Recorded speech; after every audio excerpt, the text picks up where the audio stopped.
Boa tarde a todos. Obrigada a MEC pelo convite e pela CEIRA aqui, pela oportunidade. São momentos importantes ter a oportunidade de conversar sobre um assunto tão difícil, delicado no momento de hoje, em que, como o Edson muito bem colocou, há uma dificuldade muito grande de se ouvir, né, de se abrir afetivamente para se colocar os seus problemas, ou até encontrar alguém de confiança para a pessoa conseguir expressar aquilo que muitas vezes vem e está ali guardado por um bom tempo.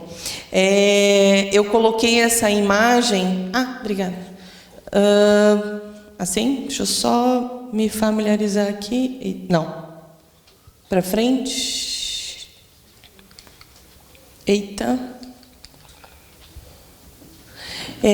Eu coloquei essa imagem porque eu acho que representa esse momento quando se pensa na questão, né, de um suicídio ou de... Eita. A gente, muitas vezes, precisa do norte, né? De um farol, de alguma coisa que nos guia. E, justamente, nesse momento do desespero, é o momento em que a pessoa não consegue falar. O que o Edson estava colocando, ter alguém que escute, permite a pessoa ganhar um tempo mental, processar aquilo que está acontecendo, até para a pessoa identificar algumas possibilidades. Porque, na maioria das vezes, a pessoa tem uma reação como uma criança. Vem aquela explosão de emoção, não consegue se conter e pensa em algum ato. Então, vamos lá. Eu vou fazer um aspecto histórico, trazer um aspecto histórico, só para a gente ter uma ideia, né, aqui do Ocidente, como que foi tendo essas ideias do suicídio através da história. Eu não vou me deter muito, só para a gente ter uma ideia, talvez tenham coisas mais interessantes. Então, lá na Antiguidade, no período greco-romano, que a gente pode pensar, né, que aqui é onde a força, o poderio, né, de bélico era uma coisa muito imponente. Então, a ideia do suicídio era muito tolerável, até porque, se aquele que é um forte cair nas mãos de um inimigo, se tornaria muito fraco. Então, para que isso não acontecesse, ou antes de cair no inimigo, muitos acabavam se matando. Isso era considerado um ato de liberdade, uma coisa honrosa. Claro que os escravos eram proibidos porque eram mão de obra, né, e não poderiam se dar a esse ato. Então, lá naquele período, não era um problema a ideia do suicídio, né, ou da autoexecução. Na Idade Média, a gente já tem uma outra ideia, né, trazendo aí pela Igreja Católica uma condenação desse ato, uma influência muito grande, né, dos demônios, do inimigo, favorecendo que essa pessoa cometa esse tipo de ato. E, inclusive, a igreja começa a trazer várias penalidades, não só para aquele que cometesse o ato, mas também para a família. E a gente pode perceber que essas ideias da Idade Média ainda são muito comuns da gente ouvir no dia de hoje, né? Então, quando a gente ouve, nossa, a pessoa ficou deprimida, a gente ouve alguns eventos na TV, a pessoa cometeu um ato, e logo alguma pessoa, isso foi o inimigo, isso é o demônio, isso é alguém, né? Tem algumas palestras que você vê, até de grupos espíritas, eu gosto muito de ver os comentários, né? Então, muita gente coloca, mas isso é coisa do demônio. Então, ainda falta muito conhecimento para a gente identificar que não é uma coisa externa, é uma coisa interna. É uma coisa que o indivíduo passa, o indivíduo sofre, e a gente tem que olhar para o indivíduo, não para essa causa externa, né? Ou como a gente poderia pensar, muitos já ouvi dentro do centro, né? São os obsessores. Os obsessores aqui são os culpados, né? Bom, se tem um obsessor, antes tem um espírito ali que está sofrendo e que teve alguma situação para dar brechas. Na Idade Média, então, a gente começa aí alguma uma apresentação mais humana, né, mais próxima daquilo que a gente tem hoje. Então, tem aí o começo de alguns estudos mais aprofundados sobre o tema, né, começa a ser um problema que a ciência começa a buscar e se apropriar, e hoje, na modernidade, a gente pode identificar que o que se sobrepõe, e eu vou falar mais lá na frente, é esse materialismo. A gente vive uma vida muito dissociada das coisas, das pessoas, como se não tivéssemos raízes, como se não estivéssemos presos, né, com um vínculo afetivo, amoroso a alguma coisa, a algum lugar. As pessoas estão muito sem sentido. E isso faz com que, além desse problema que a ciência está cuidando e estudando, mas também se torna um problema de saúde pública, porque individualmente cada um fica com o seu sofrimento e em algum momento acaba precipitando para o ato e aquilo reverte num problema muito grande socialmente. E, geralmente, os problemas que nós temos em casa, nós transformamos isso em tabu, né? Problemas de abuso, problemas de droga, problemas envolvendo suicídio. A gente sempre coloca a possibilidade do problema ser externo. Lembra aquelas histórias? Olha, não aceite bala de estranhos, não fale com estranhos. E a gente sabe que 90% dos casos de abuso ocorrem em casa. Não, na minha família não tem suicídio, ninguém, isso é coisa, né, loucura e tal. E aí, quando você para conversar um pouco com a pessoa, ela tem, né, de uma forma paralela ou antepassados, 2, 3 gerações, pessoas na família que cometeram.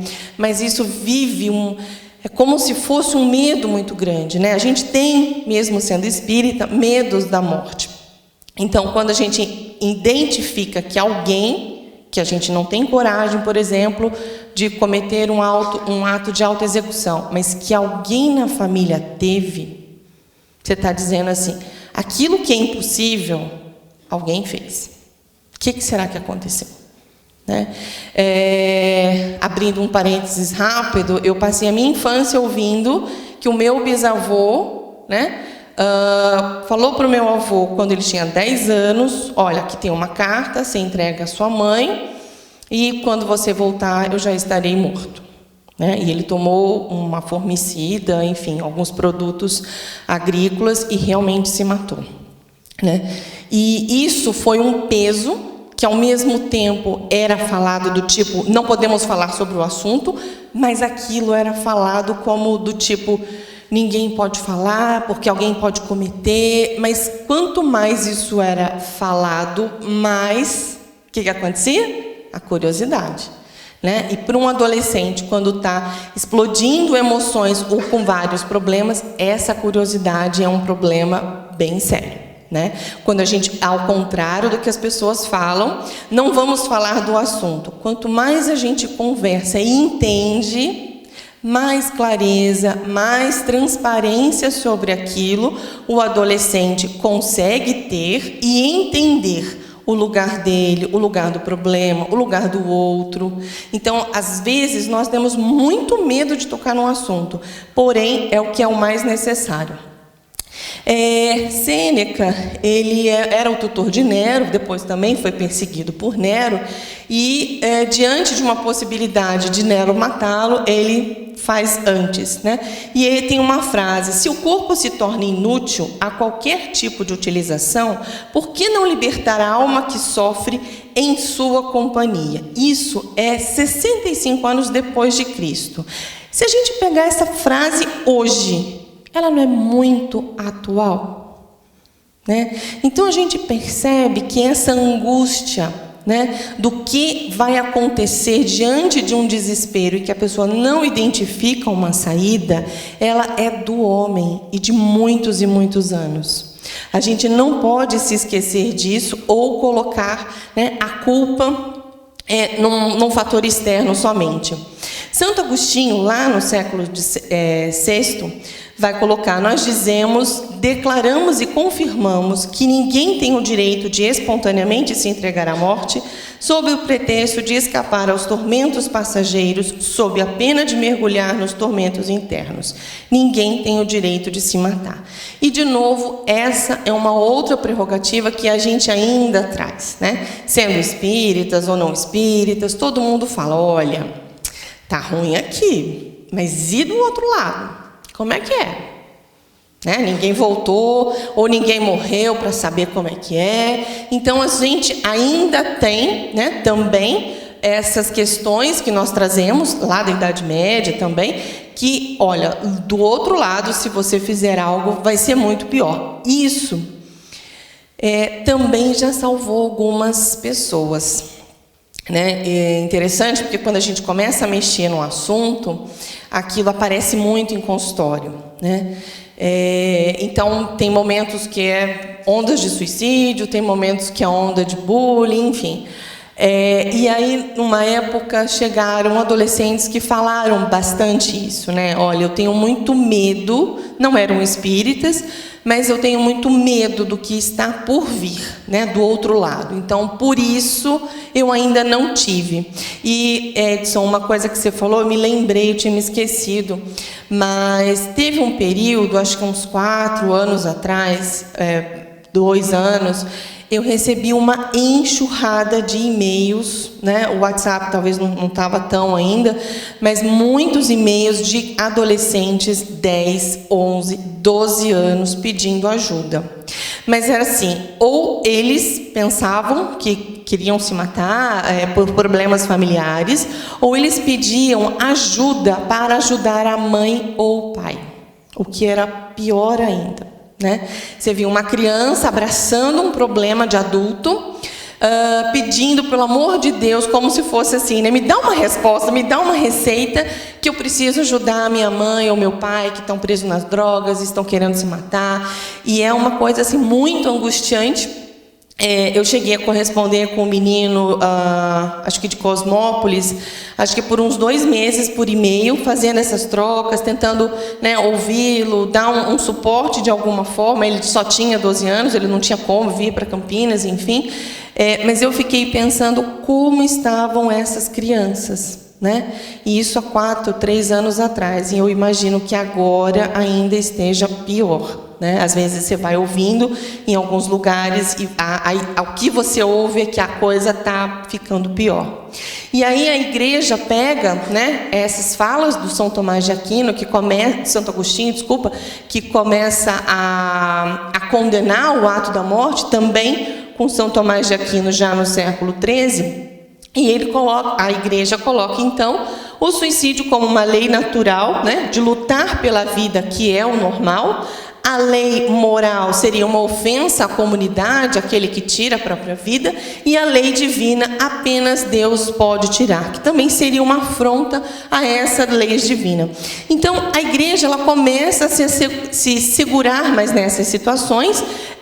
De novo, aqui o Desperatio, né, que é uma figura aqui em que não parece talvez muito bem, mas aqui tem como se fosse a influência do demônio, né? Então, todas as influências da depressão, né, desse desânimo, dessa vontade de sair da vida, seria a influência de algo externo, né, não de algo que a pessoa pudesse passar ou viver. E então, de novo, sai decorrente da ação, peca-se contra Deus, né, peca-se contra a igreja, penalidades que vão sendo sempre impostas à família ou ao cadáver, que pode ser colocado, exposto em via pública. Às vezes, o cadáver tem pedaços separados de seu corpo, colocados em lugares diferentes. A família não tem acesso àquela propriedade ou algum bem daquele falecido, e geralmente existe uma reprovação aí na Idade Média dessa família vinda desse dessa pessoa que se mata. Então, há uma penalidade, de novo, para aquele que morreu, há uma penalidade para a família, e é como se a família inteira fosse punida. É como não, né? É punida. Hoje, a gente pode ver que essas pessoas sobreviventes, que são os familiares, até a terceira geração ainda sofre uma influência muito grande e pesada desses atos negativos, desses atos impulsivos que essas pessoas acabam passando. Nas cruzadas, a gente tem, né, a ideia do martírio. Então, começa-se a luta da igreja, morrer em nome de Deus, e quem quiser acompanhar relatos belíssimos, né, e bem detalhados sobre essa situação dentro da visão espírita, a gente tem o Paulo e Estevão e Há 2000 anos, que é de arrepiar. Quem não quiser ler, porque os livros são grandes, tem a radionovela, que é fantástica, dá para baixar, e eu super recomendo, porque ali a gente entende que muito desses martírios era uma demonstração de fé, sim, né? As pessoas estavam ali imbuídas num propósito cristão, mas a Igreja Católica, ela identifica que muitas pessoas estão morrendo, precisa-se de braços, né, para que o trabalho continue, e aí eles apertam essas punições tanto para quem pratica o ato quanto para a família. Então, é uma maneira, né, no martírio, de morrer honrosamente.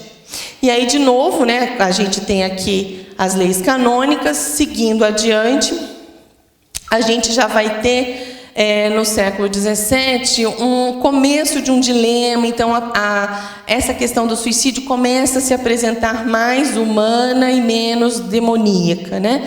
Então, antes que isso virava um tabu, Shakespeare começa a produzir vários romances na sua obra com vários casos de suicídio. Isso começa a ser encenado, as pessoas começam a se interessar e a ver isso, né, na obra. Então, aqui a gente sai de um momento em que não se podia falar e era um tabu muito grande, demoníaco, e aqui a gente tem 76 casos de suicídio na obra de Shakespeare. Então, a gente começa a falar, porém, ainda de uma maneira que assusta, né? No século XVII, a gente tem de novo uma outra frase, né?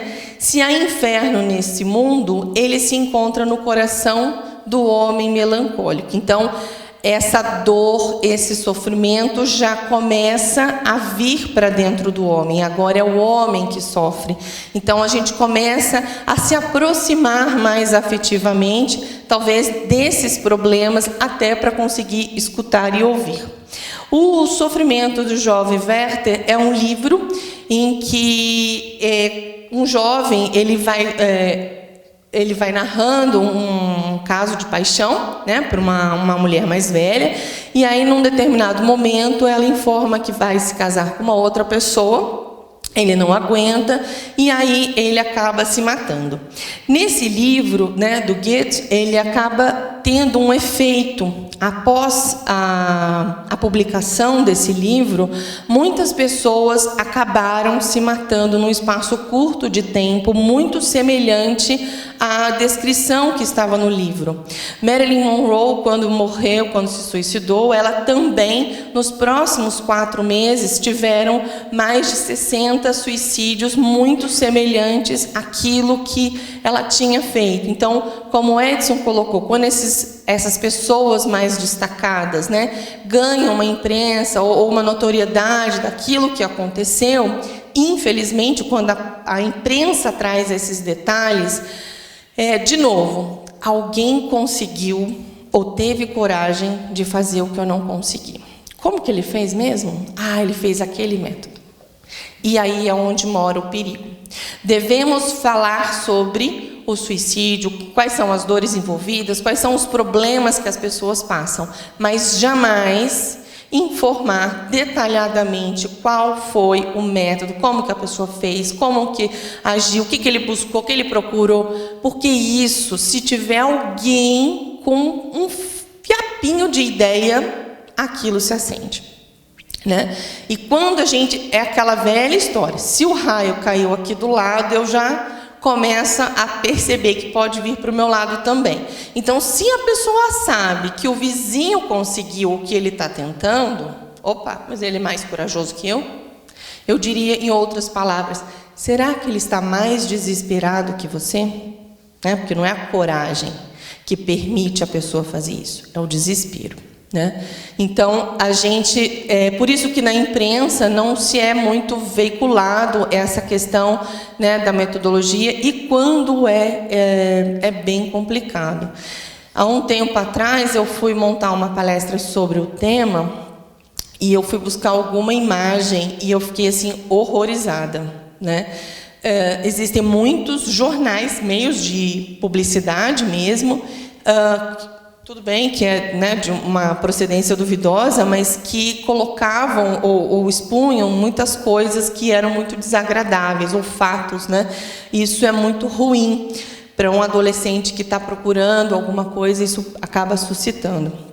E aí a gente tem um sociólogo, Durkheim, dizendo, então, né, eu acho que é um marco, porque parece que a partir da Revolução Industrial muitas coisas acontecem e influenciam na sociedade, no nosso jeito de conviver, no nosso jeito de falar. Então, após a Revolução Industrial, a família, o Estado e a Igreja deixam de funcionar, então, como fatores de integração social. E nada foi encontrado para substituí-los. E aí a gente volta àquela pergunta, se eu não me engano, acho que 775 de O Livro dos Espíritos, né? E se os laços, né, os vínculos institucionais da família forem afrouxados, o que será da sociedade, né? Então a gente vai ter aí uma sobreposição do egoísmo, e é o que a gente está vivendo hoje, né? A gente tem uma dificuldade muito grande como em ter alguém para a gente ouvir, ter alguém para a gente se vincular. Se antes a gente tinha uma família extensa, amigos, pessoas que a gente visitava, se sentia queridos, próximos, hoje a gente tem 1 milhão de amigos no Facebook e ninguém para tomar um café à tarde, né? Então há um esvaziamento muito grande, há um impacto muito grande, porque se antes eu tinha meia dúzia de amigos que estavam perto da minha casa, eu sabia o que eles faziam, a viagem que ele fez, ou era uma coisa particular, né, próxima àquilo que eu vivia. Hoje com o Face, com o Insta, eu posso ser, sei lá, amigo do Barack Obama, eu posso ser amigo de quem eu quiser, e ficar encantado com as viagens, né, com os gastos que as pessoas fazem, e muito decepcionado com aquilo que eu não faço, né? O meu ciclo de comparação ficou mundial. E aí eu sou uma formiguinha no meio do nada. E é esse sentimento que as pessoas sentem, né? Eu ouço muito: eu publiquei e ninguém me curtiu. Eu publiquei e nada aconteceu. Não, mas a fulana nem olhou, nem visualizou. Como assim? E aí você fica, mas a vida acontece aonde?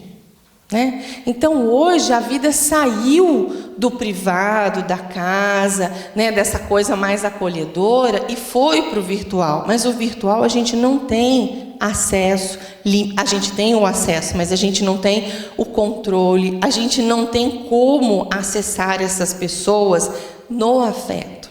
É tudo uma imagem, né? E as pessoas, como a gente olha, claro, e tudo é lindo e maravilhoso, as pessoas internalizam: a minha vida está ruim, mas a do outro, fantástica, né? O Edson colocou: as pessoas, quem gostaria de ser um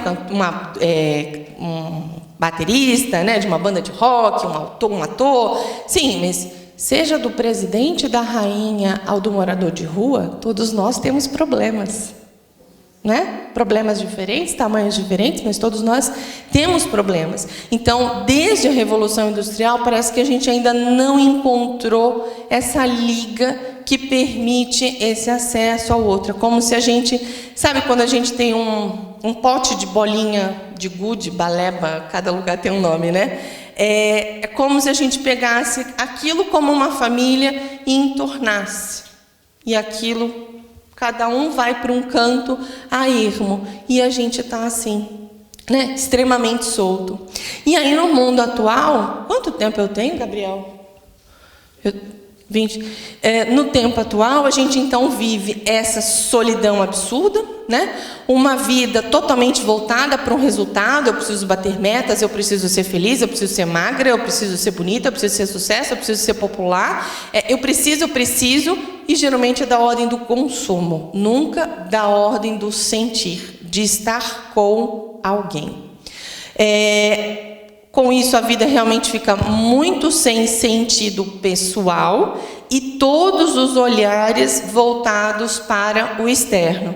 E é uma construção fragmentada, porque se hoje, sei lá, o que é legal é um jogo tal, né, amanhã não é, ou se o meu colega, que eu acho mais popular, está com outro jogo mais atual e eu não consigo, pensando na linguagem adolescente, se eu não consigo acompanhar esse jogo, se eu não tenho a grana para ter esse jogo, eu estou fora, né?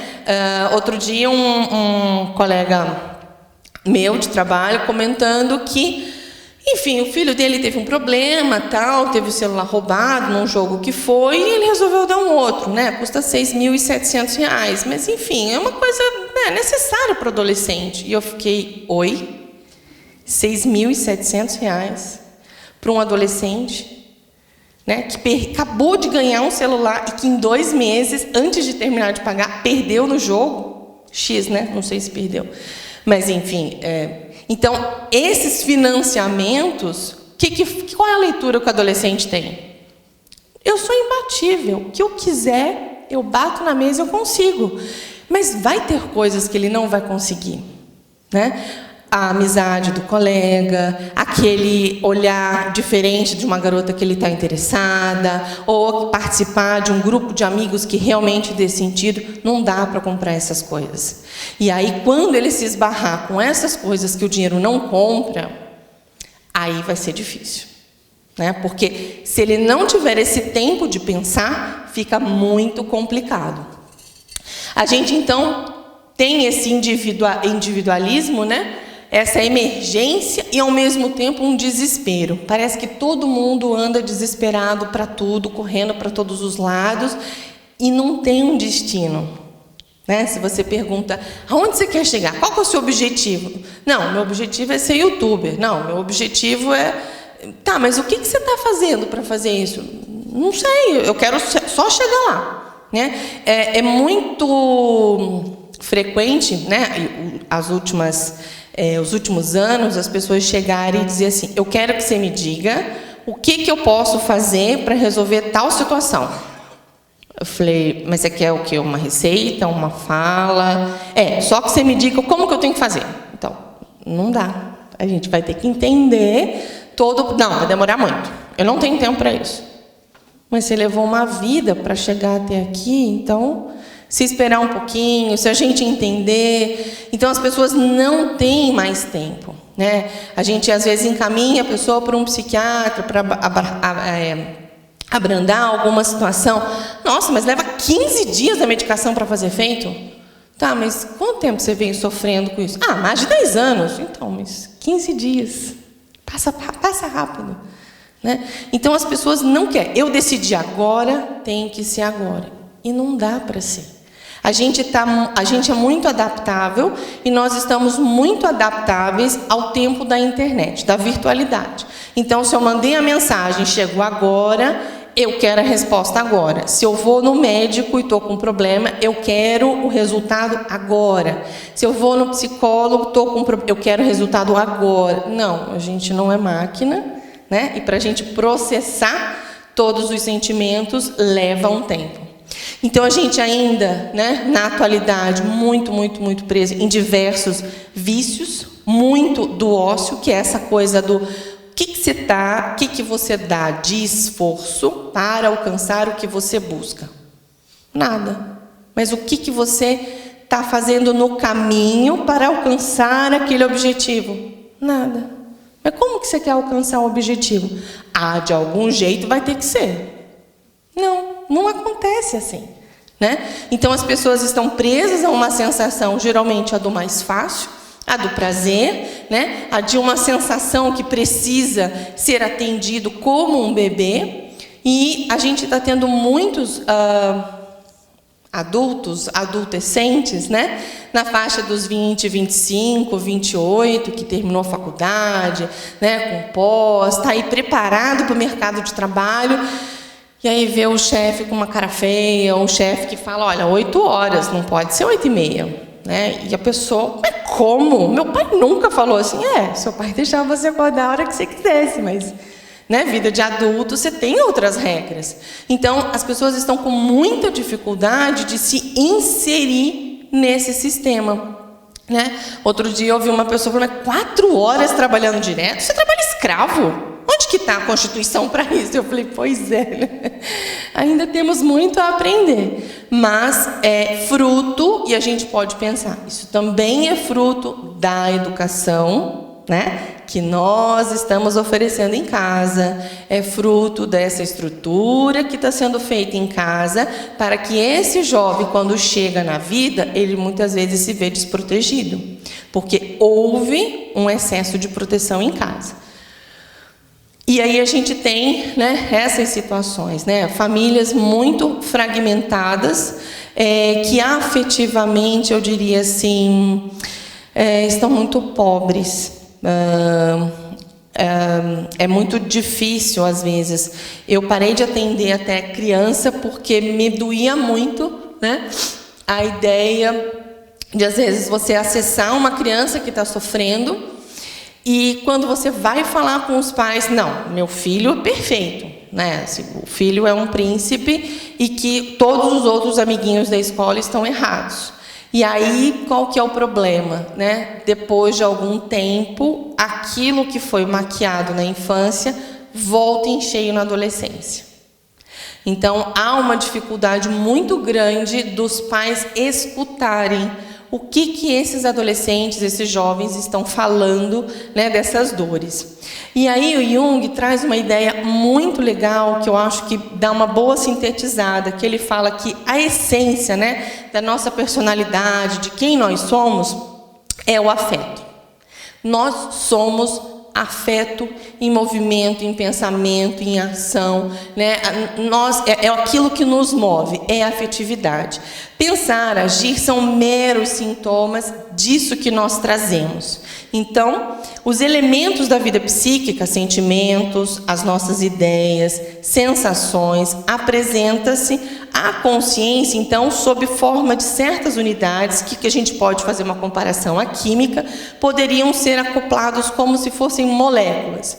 Então, o que significa? A minha afetividade pode ser favorável ou não ao suicídio se aquilo que eu vou compreendendo intelectualmente, né?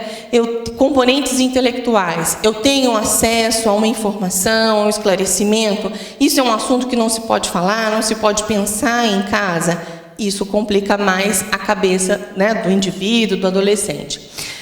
Percepção sensorial, então, o que será que está acontecendo comigo, como é que eu estou me sentindo nos lugares, com as pessoas, isso me permite uma emoção mais leve, isso me permite uma emoção mais pesada, mais intensa. O que isso quer dizer de mim? A gente não tem olhado para a emoção, né? A gente não é educado para o que você está sentindo, o que você está pensando sobre tal coisa. A gente não tem, a gente tem a seguinte educação: seja boazinha que você vai agradar o fulano, não faça isso que o outro vai ficar bravo, né? Então ou então engole o choro. A gente tem uma educação contrária para anular as nossas emoções. E isso muitas vezes complica nesses momentos em que vão se acumulando problemas. E essas tonalidades afetivas, né, vão direcionando se eu sou uma pessoa com mais resistência, com mais fibra emocional para lidar com um problema, uma situação, ou se diante de uma situação eu não aguento, né? Então, essas emoções é que ao longo de um tempo, e aí a gente pensa, aonde que é o forninho, aonde que é produzida essas emoções, essas afetividades? Na escola? Na família, né? A escola é um complemento, mas as figuras mais importantes continuam sendo pai, mãe, irmão, avós. Por mais que a criança passe a maior parte do tempo na escola, as figuras mais importantes na vida do ser humano são os seus antepassados, seus pais. Posso não gostar, posso reclamar, posso dizer que nunca conheci, mas continua sendo a pessoa mais importante, porque foi por eles que nós chegamos aqui.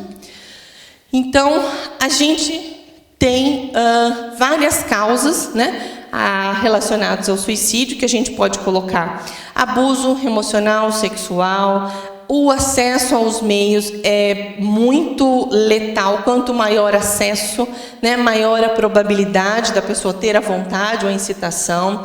As questões econômicas, o problema de quebra financeira ou o problema da própria pobreza, né, que a pessoa às vezes pode ser um suicídio direto ou às vezes um indireto. Aqui está tão ruim, então vou me entregar à droga, vou me entregar ao alcoolismo. Então a gente acaba encontrando outros meios que as pessoas acabam ficando presas a essas mazelas e produzindo novamente essa questão do suicídio.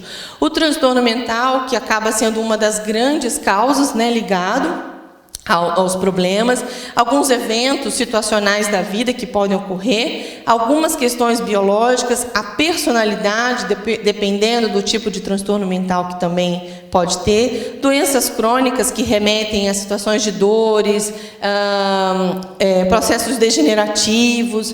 Existe uma situação bem grande lá fora, algumas discussões sendo feitas nesse sentido, e tudo isso acaba levando a autoexecução. As pessoas acabam pensando assim: nossa, o fulano cometeu, né, o suicídio, mas foi por causa da namorada? Foi porque ele quebrou? Foi? Então as pessoas querem um motivo, né? Não é geralmente é uma situação, né, uma série de coisas que se acumulam.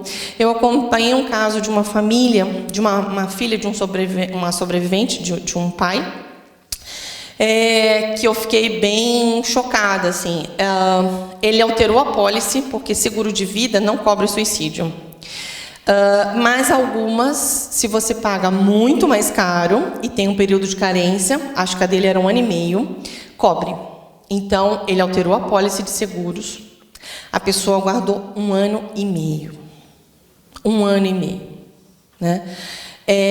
A filha estava com planejamento, enfim, de fazer várias mudanças na vida, passaram por várias comemorações familiares, muitas situações aparentemente favoráveis, a pessoa assim, normalíssimo, tranquilo, e de repente, pum, não é de repente, né? E aí todos ficaram chocados. E aí, quando, né, depois que passa, você vai voltando o filme. Ah, mas ele disse tal coisa. Nossa, mas ele agiu daquele jeito. Nossa, mas ele disse tal coisa assim, assim. E então as pessoas vão dando, sim, indícios, rastros. É que afetivamente é muito difícil, né? A gente olhar para um familiar e dizer: puxa, a pessoa está desistindo. É muito difícil, é muito doloroso. Então, isso cria um impacto que, às vezes, a pessoa não enxerga. E se a pessoa, né, tem um perfil muito meticuloso, como era dessa pessoa, de agir com muita cautela, com muito controle, a pessoa não dá brecha, né? Então, às vezes, você se aproxima: e aí, fulano, como é que você está? Tudo sob controle. Aí você fala: então está tudo bem. Não, o que quer dizer sob controle? Sob controle o quê? O que ele está planejando? Né? É só uma resposta para você calar a boca e ficar quieta? Então, às vezes, quando a gente faz uma pergunta aberta: como é que você está? E vem uma resposta bem curta, dá uma esperadinha. Mas o que você quer dizer com isso? Vamos conversar, aprofunda, né? Às vezes a gente fica assim: puxa, mas se eu ouvir, eu vou ter que ter uma solução. Não, ouça. Às vezes, aquela oportunidade da pessoa falar, jogar para fora um sentimento que está preso, ajuda muito. Às vezes as pessoas têm uma dureza interna tão grande que ficam anos sem chorar. Anos sem chorar. E esse impedimento de chorar faz com que muitas vezes a pessoa vivencie muitas vezes mentalmente aquele sofrimento e parta para o ato. Eu tenho quanto tempo? Eu estou preocupada. Tá. Então, orientações que a gente pode pensar, alguns sinais de alerta, eu já falei alguma coisa, mas principalmente a gente pode olhar para todas as pessoas, mas eu acho que para os jovens, eu acho que isso se destaca mais, comportamento retraído, mudanças rápidas ou bruscas no peso, no sono, na alimentação, no jeito de se relacionar com o outro. A pessoa era muito apegada a uma determinada situação e de repente abre mão daquilo, começa a doar os seus pertences. Tudo isso são alertas, né? Ou sentimentos de impotência, desesperança, algumas falas do tipo, estou cansada da vida, essa vida não tem mais resultado, não tem mais jeito. Ouviu frases de efeito? O que você quer dizer com isso? Né? Tenta ouvir um pouco mais, porque isso pode ser alguns sintomas ou alguns alertas. Como, então, a gente pode se comunicar? O Edson já colocou bastante, mas sempre ouvir com calma, de uma maneira atenta, sempre buscar essa empatia. A gente tem ainda essas ideias lá da Idade Média, né, de primeiro não agir de uma forma muito moralista. Não, você não pode fazer isso porque você tem filho. Porque esses apelos, a gente sabe que é importante para nós. Mas para o outro que está em desespero, você dizer, nossa, mas você tem trabalho, mas você tem filho. Para quem está no desespero, ele não enxerga isso. Não enxerga. É como você falar para alguém que é cego, dizer, nossa, mas está um dia maravilhoso lá fora, um sol lindo. Não, a pessoa não vai enxergar. Né? Então, mentalmente, a pessoa está envolvida naquele looping do problema e não vai ouvir. Então, a melhor forma de ajudar é ficar mais calado e ouvir a pessoa. Conversar, né, honestamente, mostrar uma preocupação afetiva, mais calorosa. Então, pode falar que eu estou aqui para te ouvir. Não, desse jeito não vai funcionar, né? Mas de um jeito mais caloroso. Bom, a gente está aqui, temos um tempo, vamos conversar, o que está acontecendo? Essa pode ser uma oportunidade. Interromper, ficar muito chocado, fazer aquelas caras e bocas, né? Principalmente com adolescentes. Você falou, fez uma cara, o adolescente parou de falar na hora. Né? Ah, não, isso é um probleminha, isso vai passar, isso é frescura, isso é coisa da idade. Jamais falar esse tipo de coisa. Né? Mas sempre tratar de uma forma respeitosa e nunca colocá-la numa posição inferior. Não, dos meus anos de vida e de experiência, eu sei que isso vai... Não. Né? A gente não está falando de você. É da pessoa ali em questão. Então, menos nós e mais o outro nessa situação. E sempre evitar fazer perguntas indiscretas, emitir julgamento, que é uma coisa assim, né, que fica saltando da boquinha da gente, né? Olha, eu sei por que você... Não, você não sabe. Né? Cabeça do outro, a gente não faz a menor ideia do que está rolando. Então, a gente precisa ter bastante cautela. Então, o que poderia proteger, né? Para a questão de um suicídio, de uma situação dessa? Ter uma saúde mental, estar empregado, a criança, a gravidez, responsabilidade, satisfação com a vida, né, uma capacidade de adaptação, apoio social positivo. Né? Às vezes tem famílias que só chega para cutucar e botar o dedo. Então, a gente precisa, né, ter essas condições. Crenças religiosas, independente da religião, ajuda muito. A gente sabe que as crianças, né, que têm alguma influência religiosa, quando chegam na adolescência, eles acabam tendo, diminuem de 4 a 7 vezes a taxa de suicídio, porque eles imaginam que existem algo além e que isso pode ter algum suporte, alguém pode ter alguma solução, né? E, enfim, eu estava num outro centro, um outro dia, e bateu 2 pessoas na porta com ideia suicida, eram evangélicos, né? E falou, olha, eu não sei se é o demônio que está me trazendo aqui, mas eu estou batendo aqui para ver se vocês têm algo a me dizer. E foi muito bom, né? A pessoa conversou 2 horas e meia, saiu mais calma, mais branda e com um direcionamento para a vida, né? Então, não interessa a religião, mas a pessoa poder acreditar em algo já ajuda muito. Aqui eu coloquei fatores de risco, né? As meninas acabam tentando mais porque são mais impulsivas, não necessariamente elas conseguem, geralmente são menos letais. Os meninos acabam tendo mais sucesso no êxito, infelizmente. São pessoas de camadas mais pobres. A questão da homossexualidade é um fator que pesa muito. E aí a gente precisa pensar na questão do preconceito, né? O fato de a gente viver numa condição... Ninguém te pergunta por que você é hétero. Você já parou para pensar? Por que você é hétero? Agora, o homossexual, ele se pergunta isso todo dia. Por mais que ele tenha uma ideia, uma definição, alguma resposta, mas ele se pergunta, por que eu não sou igual aos outros? E isso causa uma série de coisas na vida que, assim, machucam muito. Então, a gente precisa ter cuidado com isso. A questão do abuso, né, do bullying, das dificuldades de comunicação. Tá chegando agora muita gente que não tem amigos, que só fala com computador. Não, eu tenho vários amigos nos Estados Unidos, no Japão, mas você já conheceu, já conversou? Não, converso toda noite com todo mundo, nos jogos, no computador, nunca pessoalmente, né? Então, a pessoa às vezes passa a férias inteira, 30 dias num quarto jogando, né? É muito.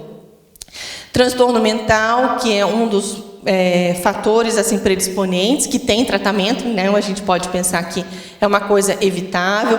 A questão do abuso de álcool, impulsividade, o próprio perfeccionismo, baixa autoestima. E aí agora a gente vai ter um pedacinho aí da questão do espiritismo. Lá em O Livro dos Espíritos, né, Kardec pergunta: de onde nasce então o desgosto da vida que sem motivo plausível se apodera de certos indivíduos? É uma questão que eu acho que a gente precisa ler com uma certa cautela para a gente também não taxar. Efeito da ociosidade, da falta de fé e também da saciedade. Aí a pessoa fala: então é problema de fé. Fulano é fraco, não tem fé. Pera lá. Como que é a fé que nós colocamos aqui na doutrina? Uma fé raciocinada, com esforços, quando você pega a responsabilidade para si das coisas. Então, aqui a ociosidade é aquela pessoa que está presa nas sensações, quer que as coisas aconteçam de graça, sem nenhum esforço, né? E quer ter tudo para ela, sem dar nada. Então, essa situação, sim, provoca um desamparo muito grande. Então, é isso que o Kardec está falando. Às vezes a pessoa fala: não, mas a pessoa frequenta o centro. Sim, às vezes a pessoa frequenta. Um dos problemas mais difíceis na depressão é a pessoa, por exemplo, confiar e acreditar em alguém, principalmente na divindade. Porque se a vida dela ficou tão ruim durante tanto tempo, cadê Deus? Né? Ela não entende ou não compreende, né, todo o processo que fez um adoecimento depressivo. Então, as pessoas, de novo, buscam uma causa externa. Então, se eu estou assim, passando tal coisa, cadê Deus? Então, Deus não existe. Então, uma das coisas mais difíceis para um depressivo é ele acreditar, ter fé em alguma coisa. E isso não é da pessoa, é da doença. E a gente precisa saber diferenciar. Pessoas que tiveram dificuldades familiares, né, abusos ou situações em que o pai não agiu de uma maneira muito amorosa, essas pessoas também têm dificuldade em acreditar num pai maior. Que é como se dissesse: aquele que está mais próximo não me acolheu, não deu, como que esse maior vai me ajudar? Então, isso é uma coisa que muitas vezes ocorre, né? Então, as habilidades com fim útil, o trabalho não é árido, é a vida que se escoa mais rapidamente. Quando a gente fica comprometida com o trabalho passa a ser até prazeroso, né? O indivíduo suporta com mais força os reveses, com mais paciência, quanto a obra com alvo da felicidade mais sólida e mais durável do que espera. Mesmo tendo problema, a pessoa confia, acredita que em algum momento algo vai se resolver, né? Porque a gente tem uma ideia de futuro. Bom, não resolveu nessa, na próxima com certeza a gente vai resolver. O livro A Terra e o Semeador tem alguns capítulos bem interessantes. E lá ele fala, então, que o suicídio é um ato de rompimento com o plano de Deus, no qual se paga pelo preço. Então, não é um castigo.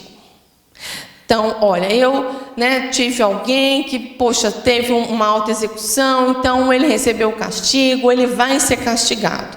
Se eu entro na Dom Pedro a 200 por hora e bato com o carro, foi um castigo? Ou foi um ato irresponsável da minha parte? Se eu tive um ato irresponsável de alta velocidade, o que vai acontecer? Eu vou ter vários problemas, físicos, que eu vou precisar, se eu sobrevivi, vou precisar fazer vários tratamentos medicamentosos, fisioterapia, vai me atrasar a vida, mas eu posso dizer que isso foi um castigo de Deus quando eu decidi a velocidade do carro?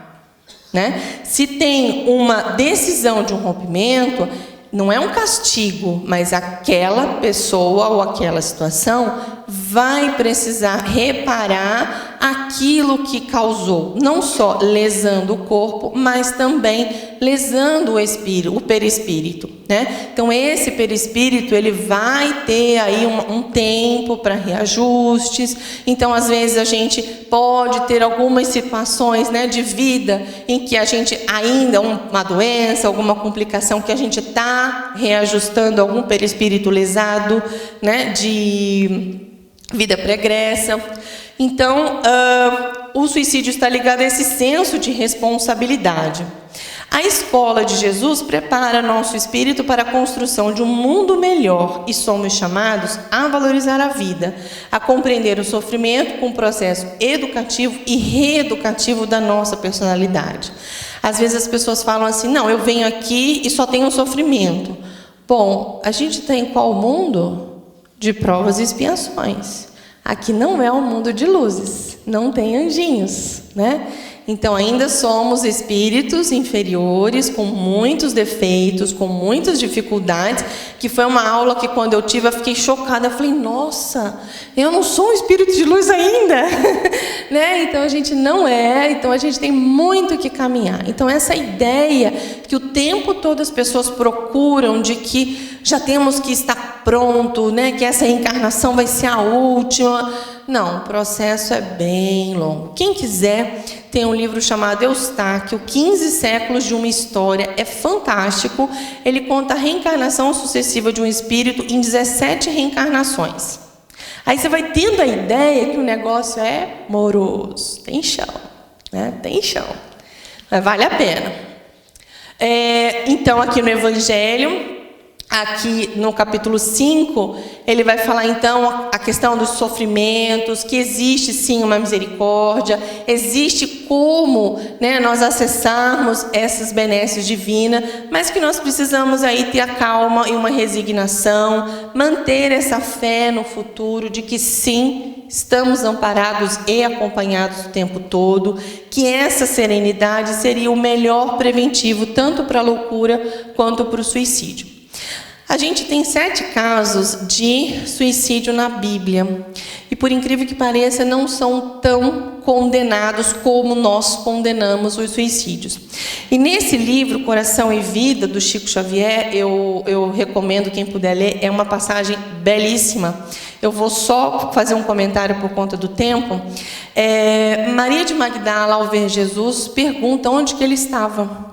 E Jesus fala, então, para que ela não toque, porque ele não subiu ao Pai, então. E aí ele fala que ele desce aos reinos inferiores, buscando um amigo, porque um amigo não desampara o outro. E ele, com muita resignação, ele vai à sombra abismal reencontrar esse amigo amargurado e louco, a ponto de não mais reconhecer a Jesus. Demorei-me a afagá-lo e pouco a pouco consegui que ele, enfim, adormecesse. E Magdala pergunta, mas Senhor, quem é esse amigo que te impedes a luz, que faz descer? E ele fala, um amigo, Maria, não esquece a dor do outro que cai. Vali-me após a cruz das grandes horas mudas e desci para as trevas, a fim de aliviar a imensa dor de Judas. Então Jesus desce às furnas para tentar aliviar a dor de Judas. Judas está atormentado, enlouquecido com aquilo que ele tinha feito, não consegue enxergar a Jesus, mas Jesus consegue adormecê-lo. Nesse outro livro fantástico, também do Chico Xavier com a Ivone Pereira, que conta a história de Maria, ele vai falar então da missão de Maria. E Maria, a pedido de Jesus, assim que Maria desencarna, né, que Maria vai estar lá com os cristãos que estão sendo colocados aos leões, e ela faz com que aqueles cristãos possam cantar, entoar, né, um canto de força, de amor, em nome do seu filho. E logo depois que ela chega na espiritualidade, a pedido de Jesus, ela vai estar com Judas. E Judas fica muito envergonhado, olha, não, você não pode falar comigo, você não sabe quem eu sou. E ela diz, sim, meu filho, eu sei quem tu és, sei como tu sofres, sei da sua dor. E ele fala, como uma mãe, eu estou aqui para te ajudar. E o Judas retruca, não, mãe, você não pode dizer que é isso, procurei a minha, e quando ela me viu enlouquecido, saiu correndo em desespero, não posso contar com a minha. E ele pergunta, e quem és tu, majestosa mulher, majestosa senhora? E ela fala, meu filho, eu sou Maria, a mãe de Jesus. E ela oferece então a ajuda, uma redenção, para que Judas, né, voltando aí em novas reencarnações, possa se recobrar deste ato, desse desatino e seguir na sua vida. A gente então tem Maria de Nazaré cuidando da colônia, né, no Vale dos Suicidas, que é um trabalho muito gigantesco. Quem já ouviu o livro Memórias de um Suicida, ou tem também a radionovela, e aqui seriam os supostos servos da Legião de Maria que podem ajudar e socorrer essas pessoas. Tudo isso está escrito lá no Memórias de um Suicida. Essa obra foi feita em 1926, depois aguardou-se um tempo para que, né, as coisas realmente fossem confirmadas, e depois de uma revisão do Leon Denis, em 55, ela é publicada aqui no Brasil. E a Ivone, ela tem essas 3 séries, né? A Ivone também foi um espírito suicida em algumas reencarnações. E ela conta a história dela, inclusive, nesses livros. E uma das pessoas, né, o Roberto de Canalejas, ele também está no Memórias de um Suicida. E aí a gente consegue ver o desfecho. É muito bonito, né, o livro. A gente consegue ver o desfecho do que ocorre durante esse processo e esse momento também de alívio, né? O Camilo, quando ele fala, ele é resgatado e vê essa mansão da esperança, que é onde ele está indo com os outros, que é coordenado por Maria de Nazaré, ele fica espantado assim da beleza do lugar, da grandiosidade, né, que ele não encontraria palavras para falar isso, que pudesse dar a nós o entendimento de tão grande que era aquilo ali. Emocionados, detivemo-nos diante das escolas que deveríamos cursar. Em tudo, porém, desenhava-se augusta superioridade, desprendendo sugestões grandiosas, inconcebíveis ao homem encarnado. A gente não conseguiria imaginar. E dentro dessa colônia, né, que a gente pode dizer, existe então, eu trouxe só algumas coisas, porque assim, é muita coisa, vale super a pena ler o livro. Quem quiser, eu recomendo que façam uma prece antes, né? Evite ler à noite, porque dependendo da situação, a gente pode ficar bem impactado. Eu acho que nos 4, 5 capítulos são mais intensos, e a coisa depois fica mais suave, ou a gente consegue administrar melhor. Tem a Torre de Vigília, que é uma torre, eu peguei essas imagens da internet de um seminário que fizeram, de um posto avançado contra investidas de assaltante, inclusive de emanações nocivas em plena região bárbara do invisível. Então, tem a colônia e eles têm um campo de proteção, né, para que aqueles que estão dentro não possam sofrer a interferência, né, pesada, destrutiva de quem está do lado de fora. Então, olha como milimetricamente as coisas são pensadas. E nessa torre de vigília, eles identificam quem são esses espíritos que podem atormentar. E nessa torre, eles também têm grandes telescópios e telas colossais, capazes de observar o espaço, a terra, o invisível e localizar a qualquer ponto alguém que precisa ser socorrido. A pessoa, o espírito, acabou aquela carga fluídica que traz, se a pessoa tinha 40 anos, morreu aos 30, esses 10 anos de carga fluídica precisa ser dissolvido. Após ser, né, essa pessoa é socorrida. Nossa, mas precisa esperar os 10 anos? Não. Se a pessoa se arrepende, né? Se a pessoa se arrepende daquele ato e entra em contato sinceramente com esse arrependimento, ele é resgatado antes desse tempo. Então, aonde está a chavinha? Na nossa mente. Aqui a gente tem uma universidade, né? Então, se a gente falhou numa missão, a gente precisa estudar e reaprender coisas de moral, filosofia, ciências, psicologia, pedagogia, né? Como que vai ser todos esses processos que iremos desenvolver numa próxima reencarnação e a própria reencarnação. Então, aqui eles colocam, né, eles fazem uma avaliação no departamento reencarnatório sobre os méritos que promovem facilidades para a vida, né? Eu tenho algum mérito para na próxima reencarnação ter um atributo, ter uma qualidade? Eu fiz o bem em algum momento? Olha aí. Deméritos que darão origem a dificuldades ao seu próprio benefício. Puxa, nessa encarnação eu bebi todas. Então, na próxima, eu acho que eu preciso vir com o meu fígado bem baleado, bem quebrado, para eu já, desde o começo, ter cuidado com isso. Quedas pretéritas mais graves, exigindo mais urgência na reparação, as ascensões que podem ser feitas, forças de resistência moral. Olha a questão do esforço, sobrevivendo, passando um obstáculo, a questão do esforço, como ela dá força ao espírito. Possibilidades que disponham para a vitória, empreendimentos que possam concretizar a partir de expiações, provas, dificuldades. Será que eu consigo aprender alguma lição com aquela dificuldade? E realizações para que possua capacidades, coisas que eu preciso aprender e desenvolver e com isso adquirir novas capacidades, né? Então olha como tudo é pensado. Por quê?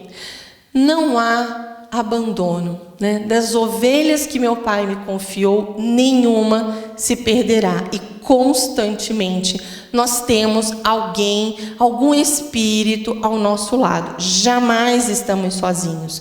A gente só precisa abrir esse lado afetivo para que a gente possa receber essas emanações, né?